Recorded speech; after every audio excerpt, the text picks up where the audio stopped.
हमारी सरकारें कह रही है कि हम राज्य को आंदोलन की भूमि नहीं बना पाएंगे, तो सरकारें ये क्यों नहीं सोच पा रही है कि जब आप घपले घोटाले ही नहीं करेंगे तो ये आंदोलन की भूमि बनेगी कैसे। आपके यहाँ इतने बड़े बड़े कांड हो जाते हैं और साफ साफ सरकार पर यह शक जाता है कि आप अपराधियों को बचाने का प्रयास करते हैं, तो अब आंदोलन की भूमि बनेगी क्यों नहीं। जब आप ही के यहाँ टीएसडीसी में जो सेवानिवृत्त फौजी भाई लोग हैं उनको जबरदस्ती नौकरी से निकाला जाएगा, तो ये आंदोलन की भूमि बनेगी क्यों नहीं। तो जब आप ही लोग मजबूर करेंगे इस राज्य को आंदोलन की भूमि बनाने के लिए, तो आंदोलन होगा क्यों नहीं। और एक आंदोलन यहाँ पर हो रहा है टीएसडीसी की गुंडागर्दी के खिलाफ। प्यार मोहब्बत से मानने के लिए गए थे, समझाने के लिए गए थे, अधिकारियों से मिलकर भी आए और पूछा भी है इनके साथ जो आपने अत्याचार किया है आखिर इसका समाधान क्या होगा। 4 दिन का समय मांगा था, हुआ नहीं। बाद में मजबूरन 6 दिन तक ये आंदोलन करना पड़ा। तो इसमें गलती किसकी है, सरकार की नहीं है तो आखिर किसकी है। तो ये बताए सरकार कि आप राज्य को क्यों जबरदस्ती आंदोलन की भूमि बनाना चाह रहे हैं। हम सबसे पहले आएंगे शांति भाई के पास, जिन्होंने हर मामले को प्रमुखता से उठाया है। शांति भाई, क्या कहेंगे आप। देखिए, दुर्भाग्य है राज्य बनने के बाद उत्तराखंडियत को ख़त्म करने के लिए राष्ट्रीय पार्टियों के इशारों पर हर वो संस्थान उत्तराखंडियों की उपेक्षा कर रहा है। उसी के तहत आप देखेंगे तो टीएसडीसी ने उत्तराखंड के भूतपूर्व सैनिकों को जो बड़ी शांतिपूर्वक अपनी नौकरी कर रहे थे, आजीविका चला रहे थे, उनको नौकरी से बाहर कर दिया। हम टीएसडीसी के प्रशासन से मिलने गए, उन्होंने कहा कि हमें समय दीजिए, हम इन्हें बहाल कर देंगे। 6 दिन धरना हो गया। हम ये पूछना चाहते हैं कि उत्तराखंड में नौकरियां ये सरकारें बेच रही है और सैनिकों का अपमान ये सरकार कर रही है। उत्तराखंड की सरकार चुप है, केंद्र की सरकार चुप है। आखिर उत्तराखंड के लोगों की इतनी उपेक्षा ये सरकारें क्यों कर रही है, ये यक्ष प्रश्न बना है। यदि इसके आप तह में जाएंगे तो ये उत्तराखंड के संसाधनों को बेचने पे लगे हैं और ये उत्तराखंड के लोगों को इतना मजबूर कर रहे हैं ताकि अपना जगह छोड़कर चले जाएं और बाहर वालों को यहाँ बसाकर लंबी योजना के तहत उत्तराखंड को लूटा जाए। उत्तराखंड क्रांति दल के नेता होने के नाते हम इस बात को समझ रहे हैं, इसीलिए हमने यहाँ धरना दिया है। अभी तो लोकतांत्रिक तरीके से गांधीवादी विचारधारा से हम बात कह रहे हैं, नहीं मानेंगे तो लोकतंत्र कहीं हिंसक ना हो जाए, इसकी चिंता भी हम इनको बता रहे हैं। देखते हैं, जागेंगे तो ठीक, नहीं तो जगाया जाएगा। तरीके बहुत है। ये शांति भाई का कहना है कि अभी तो प्यार मोहब्बत से चल रहा है धरना, बाद में और उग्र हो सकता है। इसकी जवाबदेही किसकी होगी, मोहन भाई बोलेंगे। निश्चित तौर पे लगातार जब हम टीएसडीसी प्रशासन को आगाह कर चुके हैं तो इसकी संपूर्ण जिम्मेदारी जो है टीएसडीसी प्रशासन की ही होगी। आप मिलने भी गए थे, 1.5 घंटा बातचीत भी हुई, 4 दिन का समय भी मांगा। क्या यूकेडी इतनी कमज़ोर हो गई है कि उनकी बात को कोई बल नहीं मिल पा रहा है। देखिए, यहाँ पर जो है सरकार पूरी तरीके से करप्टेड है, भ्रष्टाचार में लिप्त है और अधिकारी भी इसी में ही लिप्त हैं। तो निश्चित तौर पे ये कहीं ना कहीं मंत्रियों की इनको जो है ढिलाई है और इसी कारण से जो है ये हमारे ऊपर, उत्तराखंड क्रांति दल के ऊपर हावी होने का प्रयास कर रहे हैं। लेकिन ये हावी नहीं होने दिया जाएगा। उत्तराखंड क्रांति दल वो पार्टी है जिसने पृथक राज्य की लड़ाई लड़ी, पृथक राज्य बना करके दिखाया। ये तो हम लोकतांत्रिक तरीके से शांतिपूर्ण ढंग से कर रहे हैं। अन्यथा अगर हम हिंसक रूप में आते तो ये बाहर के नहीं आ सकते थे, इनके सांसें रुक जाती अगर हम अंदर चले जाते। पृथक राज्य की लड़ाई लड़ने वाली यूकेडी आज हाशिए पर इसलिए है कि 4-6 दिन पहले, 6 दिन नहीं बोलेंगे, 15-20 दिन पहले खुद अधिकारी से मिले, आश्वासन भी मिला कि 4 दिन बाद तक आपका समाधान हो जाएगा, लेकिन हुआ नहीं। शांति भाई वरिष्ठ नेता हैं यूकेडी के, यही बताएंगे कि आखिर क्या टीएसडीसी यूकेडी क्षेत्रीय दल को, जिसने अलग राज्य का गठन करने में महती भूमिका निभाई थी, आज क्या इतनी कमजोर हो गई है। क्या एक टीएसडीसी नहीं सुन पा रही है इनकी बात।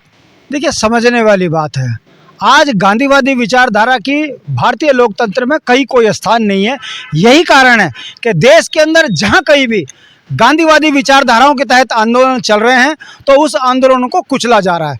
मुझे लगता है कि वर्तमान दौर शायद हिंसक है कि यदि 2-4 को सबक सिखा दिया जाए तो बात सारी मानी जाए। आप पूरे देश में देख लीजिएगा, कोई अपनी जाति के लिए आंदोलन को हिंसक बनाया है, कोई अपनी पार्टी के अंदर वोट पाने के लिए हिंदू धर्म के नाम पर वोट मांगने की बात हिंसक उसको फैला रहा है। हमारा यह कहना है कि हमने इस राज्य आंदोलन में भी किसी को एक थप्पड़ ये कह के नहीं मारा कि राज्य पर्वतीय मूल के लोगों का है। हमने सबको साथ लेकर एक सफल आंदोलन किया और राज्य लिया। दुख की बात है कि जब राज्य बना, हमारी अपनी सरकारें बनी, तो ये उन्हीं की तरह काम करने लगे जो राज्य और देश के लिए खतरनाक है। ये उसी का परिणाम है।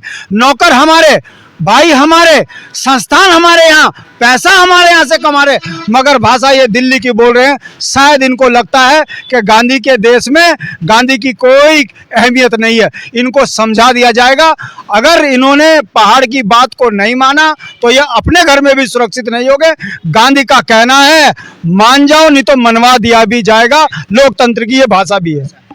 एक बहुत बड़ी बात शांति भाई ने बोली है, जब प्यार मोहब्बत से बात चल रही थी, मनाने की बात भी आ गई थी, तो क्यों जनता को हिंसक बनाने की बात हो रही है? ये एक बहुत बड़ा सवाल है। क्या कहेंगे इस पर आप? जनता को हिंसक बनाने का प्रयास हो रहा है सरकार के द्वारा? बिल्कुल प्रयास हो रहा है।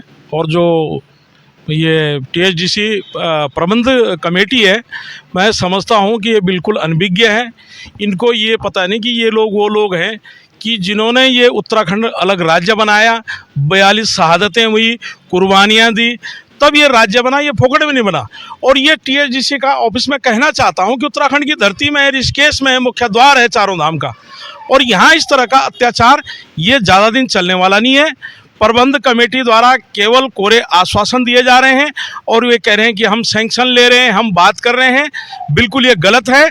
और एक तरफ तो सरकार कह रही है कि सुरक्षाकर्मी हमारे सम्मानित हैं, वास्तव में सम्मानित हैं।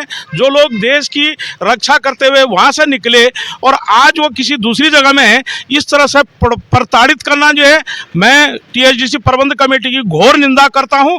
और ये भी चेतावनी देना चाहता हूँ कि आप सुरक्षाकर्मियों को हल्के में न लें। ये लोग वो हैं कि जिन्होंने देश की रक्षा के लिए अपने प्राण गंवा दिए।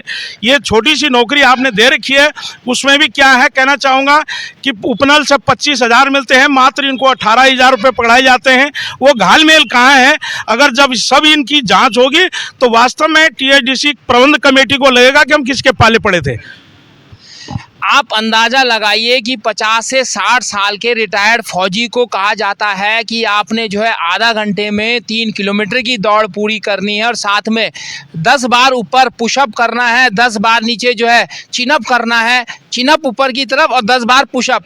क्या 50 से 60 साल वाला एक्स फौजी भी कर सकता है? जब फौज में ये नियम नहीं है तो THDC में ये नियम आए कहाँ से? इसलिए धांधलेबाजी यहीं से शुरू हुई और ये धांधलेबाजी अब जनता को उग्र करने के लिए मजबूर कर रही है। क्या कहेंगे आप? देखिए साहब, इन्होंने जो एक्स सर्विस वाले जो फौजी यहाँ सुरक्षा कर्मी थे, उन पे जो मानक लगाया, ये एक रिक्रूट का होता है, जो रिक्रूट भर्ती होता है उस रिक्रूट के लिए मानक है। ये मानक इन सुरक्षा कर्मियों के नहीं कि जो 55 और 50 साल के हैं, इसी कारण से इनको निष्कासित किया गया है। निष्कासित किया गया। सब भर्ती का खेल है। विधानसभा की भर्ती घोटाला कहो, UK SSS का भर्ती घोटाला कहो, अब THDC में भी भर्ती घोटाला है। ये उन अग्निवीरों के लिए चेताता है कि उनके साथ भी यही अन्याय होने वाला है, जिसके लिए मोदी बड़ी बड़ी बातें करते हैं।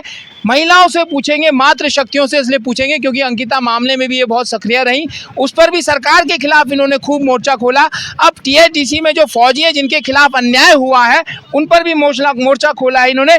2-2 शब्द बोलेंगे। क्या आपको लग रहा है कि आपको उग्र करने की कोशिश की जा रही है? 2 शब्द तो बोलो या बैठे। मैं क्या बोलूं? मैं क्या बोलूं? आप लोग कुछ बोलेंगे? नहीं बोलते। बोलेंगे, आप बोलेंगे। आप सीधे सीधे अंदाजा ये लगाइए कि इतनी भोली मात्र शक्तियां उत्तराखंड की हैं कि एक शब्द भी अन्याय के खिलाफ नहीं बोल रही है। इसलिए इनके साथ ये अन्याय THDC जैसा प्रशासन कर रहा है, यहाँ की धामी सरकार कर रही है और भविष्य में मोदी सरकार भी करेगी। इसीलिए इनके खिलाफ अन्याय हो रहा है, क्योंकि ये मौन है और बोल नहीं सकते, क्योंकि हमारे संस्कारों में ही ये मौन प्रवृत्ति है कि हम लोग जो है न्याय के खिलाफ भी कुछ बोल नहीं पाते हैं। आप लोग इस खबर पर कमेंट बॉक्स पर अपनी जरूरी राय जरूर दर्ज करें, क्योंकि आपके कमेंट बॉक्स पर ये सोई हुई अत्याचारी सरकार कुछ जाग सकती है, कुछ प्रयास कर सकती है। मैं अपने सहयोगी दीपक के साथ योगेश, आंवला डिजिटल मीडिया, तीर्थनगरी ऋषिकेश। THDC में हूँ। इसके खिलाफ आंदोलन विगत 6 दिनों से चल रहा है और THDC कहीं ना कहीं इनको उग्र करने के लिए मजबूर कर रही है। धन्यवाद।